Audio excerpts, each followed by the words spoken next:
दोस्तों, अगर आप करंट अफेयर्स का रिवीजन कर रहे होगे तो आपको अच्छे से पता होगा। अभी लास्ट वीक मैंने आपको क्वेश्चन करवाया था जिसमें मैंने क्यूएस वर्ल्ड यूनिवर्सिटी रैंकिंग को पूरा समझाया था, जिसमें मैंने आपको बताया था कि इसमें भारत के कितने इंस्टीट्यूट शामिल किए गए हैं और पूरी दुनिया में सबसे अच्छा यूनिवर्सिटी इस रैंकिंग के हिसाब से कौन सा है। अब यहाँ पर इसी क्यूएस के द्वारा ही एक और रैंकिंग जारी की गई है जिसको लेकर इंपॉर्टेंट क्वेश्चन बनेगा और हर साल का रिकॉर्ड है। लगभग सभी एग्जाम में ये वाले क्वेश्चन श्योर शॉर्ट पूछे जाते हैं। तो यहाँ पर क्वेश्चन दोस्तों बनेगा कि क्यूएस नेक्स्ट 100 अंडर 50 रैंकिंग में भारत के कितने संस्थानों को जगह मिली है। तो आंसर हो जाएगा भारत के 4 संस्थानों को इसमें शामिल किया गया है। Option number D will be the right answer. उससे पहले एक बार इसका नाम अच्छे से समझ लेना, क्योंकि क्यूएस वर्ल्ड यूनिवर्सिटी रैंकिंग अलग है। यहाँ पर जिस रैंकिंग की हम लोग बात कर रहे हैं वो है क्यूएस नेक्स्ट 100 अंडर 50। अंडर 50 का मतलब है ऐसे इंस्टीट्यूट को इसमें शामिल किया गया है जो कि 50 साल से ज़्यादा पुराने ना हो, यानी कि 50 साल से कम उनकी एज होनी चाहिए। ऐसे संस्थानों को इसमें शामिल किया गया है। तो इस लिस्ट में भारत के ऐसे 4 संस्थान हैं जिनको शामिल किया गया है और पिछले साल के कंपैरिजन में अगर हम कंपेयर करें तो हमारा एक इंस्टीट्यूट इसमें इंक्रीज हुआ है। पिछले साल हम लोगों के मात्र 3 इंस्टीट्यूट इसमें शामिल किए गए थे। अब हम लोग इसमें देखेंगे कि इसमें कौन कौन सी कैसी रैंक है। इसमें जो भारत की तरफ से 4 इंस्टीट्यूट शामिल किए गए हैं वो सभी इस प्रकार से हैं। सबसे पहला आईआईटी गुवाहाटी, उसके बाद में IIT Hyderabad, university of Hyderabad, OP Jindal global university. In 4 universities को शामिल किया गया है क्यूएस के नेक्स्ट 100 अंडर 50 रैंकिंग में इनको शामिल किया गया है। अगर हम इन सब की रैंकिंग की बात करी जाए तो 50 के अंदर में इनमें से कोई भी नहीं आता है। जो सबसे अच्छी रैंकिंग है उसको एक रैंकिंग की रेंज का वैल्यू दी जाती है, कोई स्पष्ट रैंकिंग नहीं दी जाती है। तो 50 के ऊपर में सबसे अच्छा वैल्यू इसको मिला है। इसी क्रम में मैंने आपको लिखा है सबसे अच्छा रैंकिंग इसका है, इसके बाद में सेकंड नंबर पर ये, फिर ये, फिर ये। तो इस प्रकार से इनको रैंकिंग दी गई है, तो ये आप लोग याद रखेंगे। आगे चलते हैं करंट अफेयर्स के अगले क्वेश्चन में कि क्यूएस नेक्स्ट 100 अंडर 50 रैंकिंग 2021 में किस देश की नॉन यांग टेक्नोलॉजीज यूनिवर्सिटी को पहला स्थान प्राप्त हुआ है। यानी कि इस पूरी लिस्ट में पहले स्थान पर कौन सा यूनिवर्सिटी है पूरे विश्व में, तो वो है नॉन यांग टेक्नोलॉजी यूनिवर्सिटी और ये सिंगापुर देश में स्थित है। तो ऑप्शन नंबर डी सही हो जाएगा। इसका मतलब है कि 50 साल से पुराने 50 साल से ज़्यादा पुराने इंस्टीट्यूट जो ना हो उनमें से नेक्स्ट 100 की रैंकिंग में पूरी दुनिया में सबसे अच्छा इंस्टीट्यूट बना है नॉन यांग टेक्नोलॉजिकल इंस्टीट्यूट यूनिवर्सिटी, जो कि सिंगापुर में स्थित है।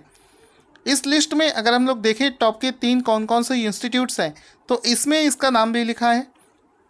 सबसे पहले स्थान पर है सिंगापुर का नॉन यांग टेक्निकल यूनिवर्सिटी, पहले स्थान पर आता है। साथ ही साथ में हांगकांग का एक इंस्टीट्यूट है जिसको the Hong Kong university of science and technology के नाम से जानते हैं, जो कि दूसरे स्थान पर है। तीसरे स्थान पर है साउथ कोरिया का KAIST यानी कि Korea advanced institute of science and technology, ये तीसरे स्थान पर आता है। तो ये दोनों रैंकिंग हो जाएगी। उसके बाद में देखते हैं आगे क्वेश्चन क्या बनता है। अगला क्वेश्चन दोस्तों बनता है कि हाल ही में किस राज्य में स्थित कुशीनगर हवाई अड्डा को अंतर्राष्ट्रीय हवाई अड्डा घोषित करने के लिए सरकार ने स्वीकृति प्रदान कर दी है। तो आंसर हो जाएगा option number A, Uttar Pradesh इसका राइट आंसर हो जाएगा। उत्तर प्रदेश में एक एयरपोर्ट था जिसको कुशीनगर हवाई अड्डे के नाम से जानते हैं। हाल ही में प्रधानमंत्री मोदी जी ने इस चीज़ को ट्वीट करके पूरे देश को उत्तर प्रदेश को बधाई दी है कि जो कुशीनगर हवाई अड्डा है अब इसको इंटरनेशनल हवाई अड्डे में परिवर्तित कर दिया जाएगा। ऐसा क्यों है? क्योंकि कुशीनगर हवाई अड्डे से ही भगवान बुद्ध से जुड़े हुए बहुत सारे तीर्थ स्थान हैं, तो बहुत सारे इंटरनेशनल टूरिस्ट भी वहाँ पर आते हैं। इस वजह से ये पूरे बुद्ध कह सकते हो सर्किट इसको मान सकते हैं। तो इस वजह से चूँकि इंटरनेशनल बहुत ज़्यादा लोग आते हैं वहाँ पर, चूँकि भगवान बुद्ध से जुड़ा हुआ एक बहुत अच्छा तीर्थ स्थान है, इस वजह से इसको इंटरनेशनल हवाई अड्डे में कन्वर्ट करने की मांग काफ़ी समय से चल रही थी। इसको हाल ही में अप्रूवल दे दिया गया है। इस प्रकार से उत्तर प्रदेश के अंदर में अब कुल मिलाकर 4 इंटरनेशनल एयरपोर्ट्स हो गए हैं। इनमें से कौन कौन से हैं, इनके नेम भी देख लेते हैं।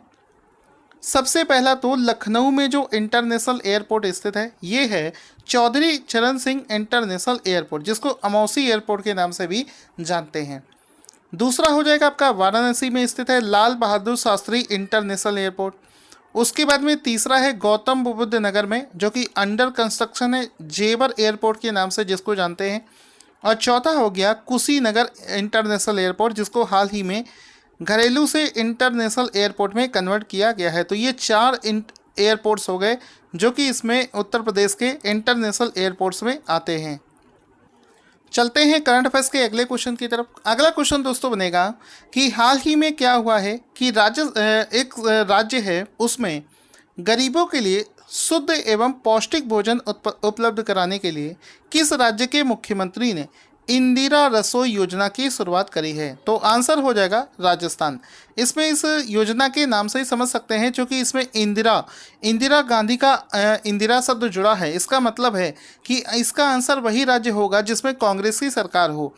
तो इस हिसाब से हम ऑप्शंस को एलिमिनेट भी कर सकते हैं। तो राजस्थान इसका राइट आंसर हो जाएगा। हाल ही में राजस्थान के मुख्यमंत्री अशोक गहलोत ने इस चीज़ को अनाउंस भी किया है। आप इसका फोटो भी देख सकते हैं। इसमें क्या है कि श्री अशोक गहलोत का बड़ा ऐलान, इन्होंने क्या किया है, प्रदेश में शुरू होगी इंदिरा रसोई योजना। इसमें क्या होता है, किसी भी गरीब व्यक्ति को 2 टाइम का खाना बहुत ही सस्ते दामों पर उपलब्ध कराया जाता है। इसका उद्देश्य है कि कोई भी भूखा ना सोए, और प्रत्येक वर्ष लगभग 100 करोड़ रुपए इस योजना पर खर्च किए जाते हैं। इससे पहले आपको बता दूं, जब वसुंधरा राजे की सरकार थी राजस्थान में, तो उस समय एक योजना चल रही थी इसी प्रकार की, जिसका नाम था अन्नपूर्णा रसोई योजना। और ये जो अन्नपूर्णा रसोई योजना है, ये 31 मार्च 2020 को इसका कार्यकाल समाप्त हुआ था। ये योजना भी बिल्कुल उसी प्रकार से थी। इसमें भी गरीबों को सस्ते रेट पर 2 वक्त की खाना उपलब्ध कराया जाता था। चूँकि अब ये योजना कंप्लीट हो चुकी है 31 मार्च को, इस वजह से बिल्कुल उसी प्रकार से राजस्थान सरकार ने इस इंदिरा रसोई योजना की शुरुआत कर दी है। तो राजस्थान इसका राइट आंसर हो जाएगा। आई होप आपको अच्छे से समझ में आ गया होगा। चलते हैं करंट अफेयर्स के अगले शानदार क्वेश्चन की तरफ। ठीक है, इसी तरीके से मन लगाकर पढ़ते रहोगे तो विश्वास मानिए करंट अफेयर्स में आपका एक भी क्वेश्चन गलत होने के चांसेस नहीं आएंगे। क्वेश्चन बनेगा, अभी देखो 21 जून को हम लोगों ने इंटरनेशनल योगा डे बनाया था। ठीक है, उसी के उपलक्ष्य पर एक अनाउंसमेंट किया गया था कि भारत के बाहर दुनिया का पहला योग विश्वविद्यालय किस देश में शुरू किया गया है? तो हाल ही में अमेरिका, ऑप्शन नंबर ए सही हो जाएगा। हाल ही में अमेरिका देश में भारत से बाहर दुनिया का पहला योग विश्वविद्यालय ओपन कर दिया गया है, वो शुरू हो चुका है। तो अमेरिका में ये स्थित है। आप सभी को पता होगा योग के बारे में भारत से ही इसकी उत्पत्ति हुई है, और पूरी दुनिया में इसको कह सकते हो प्रचार प्रसार मिल रहा है योगा दिवस की वजह से, और बहुत सारे लोग इसको अपनाना शुरू कर चुके हैं। तो अमेरिका में जिस यूनिवर्सिटी को ओपन किया गया है उसका नाम है द विवेकानंद योगा यूनिवर्सिटी, ये इसका नाम है। आपसे किसी भी एग्ज़ाम में इसका नाम भी पूछा जा सकता है। तो ये भी एक पॉइंट हो जाएगा जिसको आप लोग रिमेंबर करेंगे। चलते हैं नेक्स्ट क्वेश्चन की तरफ। उससे पहले आप इस यूनिवर्सिटी में फ़ोटो देख सकते हैं जिसमें कि इस प्रकार की योगा सेशंस चल रहे हैं। चलते हैं अगले क्वेश्चन की तरफ। Question will be 50,000 made in India ventilators के लिए पीएम केयर्स फंड से कितने करोड़ रुपए आवंटित किए गए हैं? So guys right answer will be option number C, 2000 crore रुपए जो है हाल ही में इस योजना के लिए अनाउंस कर दिए गए हैं। आपको एक चीज़ अच्छे से याद होगी, जिस समय कोविड-19 की शुरुआत हुई थी उस समय बहुत सारे लोगों ने पैसा जो है वो दान दिया था। तो ये जो पैसा हम लोगों ने दिया था इसको पीएम केयर फंड्स में इकट्ठा किया गया था, जिसके बाद से ही अभी 50,000 मेड इन इंडिया वेंटिलेटर्स जो हैं इसको परचेज़ करने के लिए, बनाने के लिए सरकार की तरफ से 2000 करोड़ रुपए इसके लिए अलॉट कर दिया गया है। साथ ही साथ में आपको इसका फुल फॉर्म भी पता होना चाहिए। पीएम केयर्स का फुल फॉर्म हो जाएगा prime ministers citizen assistance and relief in emergency situation. It's will be ये इसका राइट आंसर, इसका पूरा फुल फॉर्म हो जाएगा। अगर कभी एग्जाम में पूछ ले तो आप इसको कर सकते हो। नेक्स्ट क्वेश्चन हमारा बनेगा, हाल ही में किस देश ने नेपाल के रासुआ जिले सिंधु पाल चौक जिला हुमला जिला की कई हेक्टेयर ज़मीन को हड़प लिया है? तो आंसर हो जाएगा हाल ही में, इसका राइट आंसर हो जाएगा ऑप्शन नंबर डी, चाइना। तो नेपाल के ये जो ज़िले हैं, ये 1, 2, 3, नेपाल के हाल ही में एक रिपोर्ट जारी हुई है उनके वन विभाग की तरफ से कि नेपाल देश के 3 जो ये ज़िले हैं, इस पर लगभग 33 या 36 हेक्टेयर के आसपास में जो ज़मीन है वो चाइना देश ने हड़प लिया है। तो ऑप्शन नंबर डी इसका राइट आंसर हो जाएगा। यहाँ पर आप देख सकते हैं ये जो ज़िले हैं, ये बिल्कुल ये जो नेपाल का तिब्बत से सटा हुआ जो बॉर्डर है, जिसको चाइना के रूप में जानते हैं, उन लोगों ने यहाँ पर इस एरिया को हड़प लिया है। तो चाइना का जो कि इस समय नेपाल जो कि इस समय चाइना को सपोर्ट भी कर रहा है, उसने ही उसके साथ में ये कर दिया है। आगे चलते हैं। विश्व बैंक के अनुसार वर्ष 2017 के संदर्भ में परचेजिंग पावर पैरिटी के दृष्टिकोण से भारतीय अर्थव्यवस्था कौन से स्थान पर है? तो इसका राइट आंसर हो जाएगा ऑप्शन नंबर सी, यानी कि तीसरे स्थान पर आई है। देखो, विश्व बैंक ने हाल ही में परचेजिंग पावर पैरिटी का डेटा रिलीज़ किया है, जिसके अनुसार वर्ष 2017 में भारत की जो परचेजिंग पावर पैरिटी थी, उसका यहाँ पर रैंकिंग जो है वो तीसरा स्थान जारी कर दिया गया है। इस लिस्ट में टॉप के 3 देश कौन कौन से हैं? पहले स्थान पर है चाइना, यूएसए, दूसरे पर है चाइना और तीसरे स्थान पर आता है इंडिया। ठीक है, परचेजिंग पावर पैरिटी क्या होता है? ये इसको ऐसे समझ सकते हो कि डॉलर के कंपेयर में हमारा जो रुपया है वो कितना स्ट्रांग है, उसकी परचेजिंग पावर कितनी है, तो इसी को इवेल्युएट किया जाता है। तो उस मामले में भारत जो है दुनिया में तीसरे स्थान पर आता है। अगला क्वेश्चन बनेगा आरबीआई को लेकर। तो देखो, आरबीआई को लेकर क्वेश्चन क्या बना है, उससे पहले दोस्तों आप सभी लोगों से रिक्वेस्ट है कि हमारे इस वीडियो को, अगर आपको कंटेंट अच्छा लग रहा है तो हमें ये चीज़ पहुंचाने के लिए हमारी टीम को इस वीडियो को जितना ज़्यादा हो सके लाइक करें, इसको शेयर करें, उसी से हमें पता चलेगा आपको वीडियो अच्छा लगता है। भारतीय रिजर्व बैंक ने के केंद्रीय बोर्ड में गैर आधिकारिक निदेशक, जिसको बोलते हैं नॉन ऑफिशियल डायरेक्टर के रूप में, किसे नामित किया गया है? तो आपको एक चीज़ पता होनी चाहिए कि भारतीय रिजर्व बैंक में एक सेंट्रल बोर्ड होता है, सेंट्रल बोर्ड, जो कि आरबीआई के बहुत सारे फैसले को करता है। तो उसी का नॉन ऑफिशियल डायरेक्टर जो है वो नटराजन चंद्रशेखरन को अपॉइंट किया गया है। तो ऑप्शन नंबर डी यहाँ पर सही हो जाएगा। नटराजन चंद्रशेखरन का फोटो देख सकते हैं, जिनको ही सेंट्रल बोर्ड का नॉन ऑफिशियल डायरेक्टर जो है जो घोषित कर दिया गया है। आगे चलते हैं। इस समय नटराजन जो है ये टाटा समूह के अध्यक्ष भी हैं और साथ ही साथ में आरबीआई के इस पद पर भी उनको बिठाया गया है। अगला क्वेश्चन है gem and jewellery export promotion council, English में इस तरीके से लिख सकते हैं, gem and jewellery export promotion council के नए चेयरमैन, अध्यक्ष के रूप में किसे नियुक्त किया गया है? तो आंसर हो जाएगा Colin Shah, option number C सही हो जाएगा। हाल ही में कॉलिन शाह को इसका चेयरमैन बनाया गया है। अब आपने इस ऑर्गेनाइजेशन का नाम बहुत दिनों बाद सुना होगा, तो इसके बारे में जान लेते हैं कि सर ये होता क्या है। देखो, क्या होता है कि भारत के अंदर में जेम्स एंड ज्वेलरी जो होती है उसको प्रमोट करने के लिए जो गवर्नमेंट की एक ऑर्गेनाइजेशन बनी हुई है, उसी को बोलते हैं gem and jewellery export promotion council, और ये मिनिस्ट्री ऑफ काउंसिल के अंतर्गत में काम करती है भारत के अंदर इस बिज़नेस को बढ़ाने के लिए। साथ ही साथ में आप इसको देख सकते हैं, इस फोटो में भी लिखा है कॉलिन शाह, कॉलिन शाह का फोटो देख सकते हैं, टेक्स ओवर एज चेयरमैन, यानी कि उनको चेयरमैन बना दिया गया है। दूसरा नाम है विपुल शाह, ये रहे विपुल शाह, इनको इसका वाइस चेयरमैन बना दिया गया है। तो हालांकि आपसे वाइस चेयरमैन नहीं पूछेगा, सिर्फ आपसे चेयरमैन का नाम पूछेगा, तो विपुल साहब को टिक मत कराना, कॉलिन शाह इसका राइट आंसर हो जाएगा। तो ये तो थे दोस्तों दोनों दिनों के क्वेश्चन। अब हमसे शुरू करते हैं आज के इस करंट अफेयर्स का रिवीजन।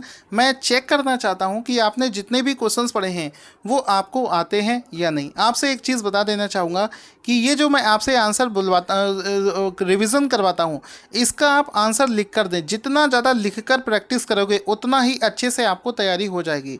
10 मिनट के वीडियो में अगर आप लिख लोगे तो आपको अच्छे से तैयारी हो जाएगी। क्वेश्चन है कि गरीबों के लिए हाल ही में इंदिरा रसोई योजना किस राज्य ने शुरू करी है? तो इंदिरा रसोई योजना को राजस्थान सरकार के द्वारा लॉन्च किया गया है। आगे चलते हैं। दुनिया का पहला योग विश्वविद्यालय जो कि भारत से बाहर है, किस देश में शुरू किया गया है? So answer will B America में इसको शुरू किया गया है। Next question will be 50,000 made in India ventilators के लिए पीएम केयर फंड से कितने करोड़ रुपए आवंटित किए गए हैं? जल्दी से आंसर इसका टाइप करेंगे। सो गाइस आंसर हो जाएगा 2000 करोड़ रुपए अनाउंस किए गए हैं। हाल ही में नेपाल के ये 3 जिलों में कितने हेक्टेयर कई हेक्टेयर की ज़मीन किस देश ने हड़प ली है? सो गाइस राइट आंसर हो जाएगा चाइना देश ने। ठीक है, आई होप आपने सही आंसर टिक किया होगा। उसके बाद में क्वेश्चन बनेगा कि हाल ही में परचेजिंग पावर पैरिटी के हिसाब से वर्ष 2017 के डेटा में भारत कौन से स्थान पर आया है? सो गाइस इसका राइट आंसर हो जाएगा तीसरे स्थान पर भारत इसमें लाई करता है। उसके बाद में है कि आरबीआई में नॉन ऑफिशियल डायरेक्टर के रूप में हाल ही में किसे नामित किया गया है? सो guys right answer will B Natarajan Chandrasekaran, इसका राइट आंसर हो जाएगा। उसके बाद में है ये वाला क्वेश्चन, इसका आंसर बताएंगे। तो आंसर नंबर सी इसका राइट आंसर हो जाएगा, कॉलिन शाह इसका राइट आंसर हो जाएगा। क्यूएस नेक्स्ट 100 अंडर 50 रैंकिंग में भारत ने कितने संस्थानों को जगह मिली है? सो guys right answer will be option number D, यानी कि 4 इंस्टीट्यूट को इसमें शामिल किया गया है। इस वाले क्वेश्चन का आंसर बताएंगे, जल्दी से इसका आंसर बताएंगे। So right answer will be Singapore. ठीक है, आगे चलते हैं। इस वाले क्वेश्चन का आंसर बताएंगे, कुशीनगर हवाई अड्डा किस राज्य में स्थित है? तो इसका राइट आंसर हो जाएगा उत्तर प्रदेश में स्थित है। तो ये सारे क्वेश्चन है। आई होप आपको वीडियो अच्छा लगा होगा। वीडियो को लाइक और शेयर करके सपोर्ट करना ना भूलें।